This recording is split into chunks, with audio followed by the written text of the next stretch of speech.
Okay, let's dive into this. Welcome to today's Explainer. We're uncovering the hidden mechanics behind large language models and this completely massive underground developer economy they've accidentally created. We're talking about token economics today. It's so easy to just type a prompt into an AI and get a magic answer back, but the underlying technical reality of how that AI processes text has birthed a sprawling gray market. It's a fascinating story of abstraction, skyrocketing compute costs, and a remarkably clever desktop app that over 86,000 developers are using to bypass the standard system. But to understand why this gray market even exists, we first need to look at a fundamental question. How do computers actually read human language? Because at their core, computers are painfully literal, right? They only understand numbers. They don't know a noun from a verb.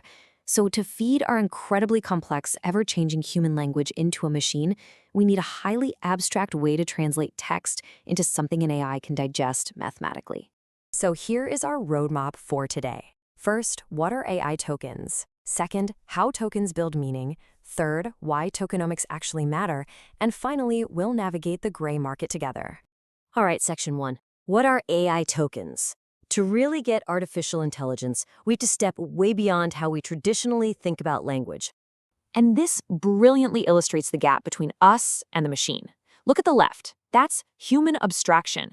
We use words to describe the physical world around us. But on the right, large language models require an even higher level of abstraction to process info effectively.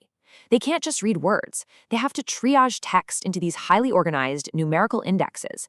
And that indexing is the fundamental unit of work that dictates exactly how much you pay for an LLM. Which brings us to the token itself. This is the basic unit of vocabulary used by large language models. Think of a token as roughly 4 characters, or about 3/4 of a standard English word.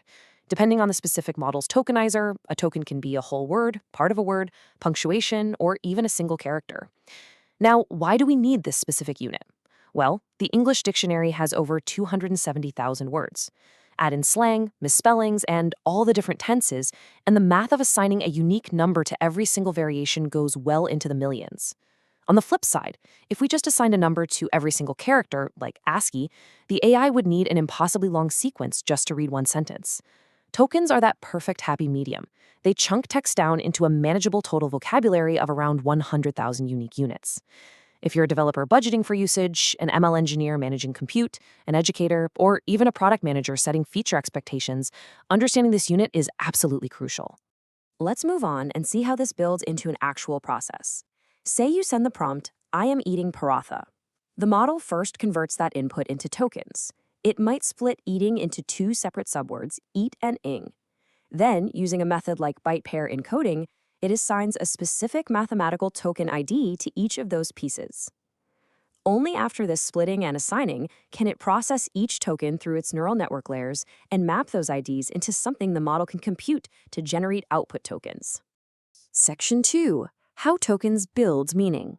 Okay, an ID number is just a number. How do we take these raw mathematical IDs and give them actual comprehension? Here is the wild part. It is crucial to understand that tokens themselves don't actually carry meaning. They aren't words with definitions attached. They are literally just indices, IDs pointing to a specific mix of letters. What gives tokens meaning is the embedding process. Embeddings map these numerical IDs into complex mathematical vectors. So at the end of the day, what feels like deeply conversational, flowing human language to us is really just a stream of numerical IDs being mapped into multidimensional vectors behind the scenes. Now, what's really interesting about this slide is the sheer scale we've reached today. 1 million tokens. This represents the context window, the amount of text an AI can hold in its working memory at one single time. Token limits, whether they are 4K, 8K, or a million, strictly cap how much context the model can see. Exceeding that limit forces the model to truncate your text, which can really degrade the quality of your answer. When we look at modern models, the capacity is just staggering. Models like GPT 5.2 boast a context window of 400,000 tokens, which is enough to comfortably fit 2 to 3 entire books in a single prompt. Gemini 3 Pro takes that up to 1 million tokens, allowing you to drop 6 or 7 full books in all at once. But this massive capability introduces a massive problem. Every single input and output token takes compute power to process. When you're processing hundreds of thousands of tokens per query, the computational demand skyrockets. More tokens mean more complex matrix multiplications. For developers and data scientists, this directly translates to higher latency, slower responses, massive memory usage, and a huge spike in the API costs you pay to the provider. Section 3. Why token economics matter. This perfectly pivots us to the real-world impact and what developers are doing to escape the immense cost of processing all these tokens. Enter a wildly popular piece of open-source software on GitHub with a staggering 86,000 stars. It's a desktop app built in Rust and Tauri called CC Switch. Now, on the surface, an app with this much hype must be some revolutionary AI breakthrough, right? Well, not exactly. CC Switch is essentially just a highly polished tool to edit a single configuration file. If you use AI coding tools in your terminal, like Claude Code, Codex, or Gemini, they all want their API keys stored in different places. CC Switch puts them all in one window. You click a button and it rewrites the base URL and the API key your terminal talks to. Point it at Anthropic, you get Anthropic. But the real trick is what happens when you point it somewhere else. While juggling accounts or wiring up local offline models is completely normal, the real secret of CC Switch is hidden in its sponsor list, a massive ecosystem of API relays. As you'll see here, the discounts are shocking. These relays offer the exact same frontier models you already use, but for a tiny fraction of the list price. Some relays sell access for 38% of the standard cost. Others offer it for 9%.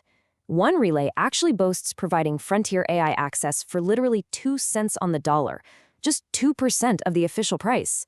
No way, right? How is this even economically possible? Well, it comes down to basic supply and demand driving a massive gray market.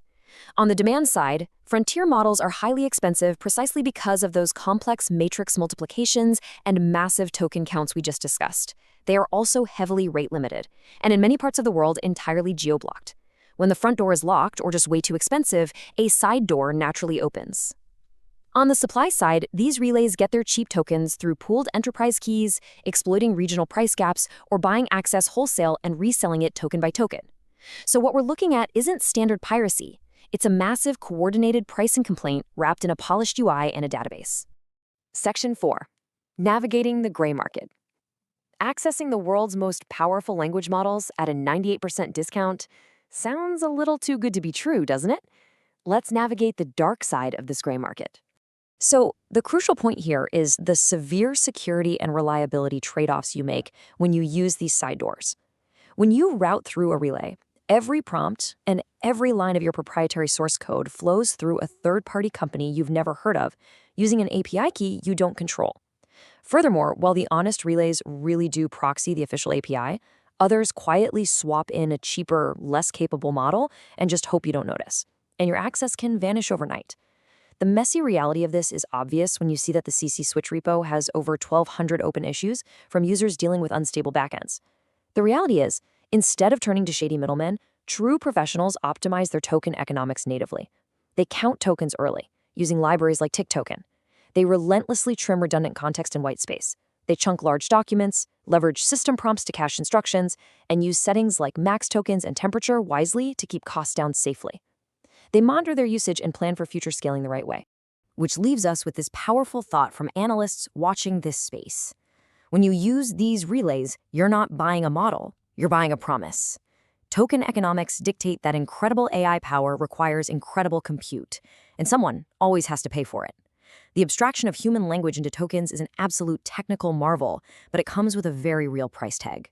As you build and scale with AI, you have to ask yourself, is saving a few pennies worth routing your most valuable data through an anonymous middleman, or is the ultimate competitive advantage learning to master true token optimization for yourself?